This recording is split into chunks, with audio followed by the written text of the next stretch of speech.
لکھا ہے۔ علیہ السلام نے فرمایا تیسرا دوست تیرا ہے نیک اعمال، تلاوت قرآن، نمازیں، روزے، اچھے عمل، گناہوں سے بچنا، یہ تیرا تیسرا دوست ہے۔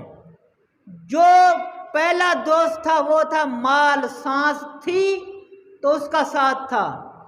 دوسرا دوست تیرے عزیز و اقارب وہ قبر تک آئے چھوڑ کر چلے گئے، لیکن تیسرا دوست جو تیرے نیک اعمال ہیں، جب سارے جا رہے ہوں گے وہ قبر میں تشریف لا رہے ہوں گے۔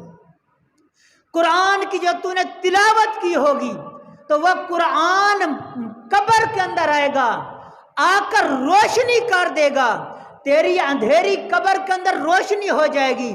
نماز آئے گی تیرے لیے راحت کا سبب بن جائے گی، روزہ آئے گا تیری بھوک کو مٹا دے گا، حسن اخلاق آئے گا تیرے سب غم دور کر دے گا۔ تو وہ نیک اعمال کر جو بعد میں کام آنے ہیں، درود پڑھ جو بعد میں کام آنا ہے۔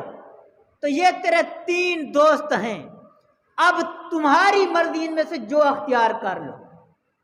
تو حضرت حاتم اسم عرض کرتے ہیں حضور جس دن سے یہ بات میں نے سیکھی ہے اس دن سے میں نے دنیا کو ترک کر دیا، صرف رب سے لو لگا لیے۔ تو سامعین محترم کر ذکر رسول عربی دا ادے وچ بھلائی تیری ہے، ایک وار تو بن جا سونے دا پھر ساری خدائی تیری ہے۔ تو ہم اس محبوب کے کیوں نہ بن جائیں۔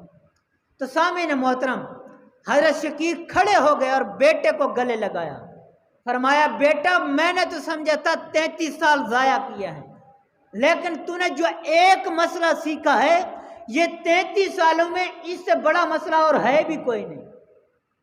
تو سامعین محترم تو ہمیں بھی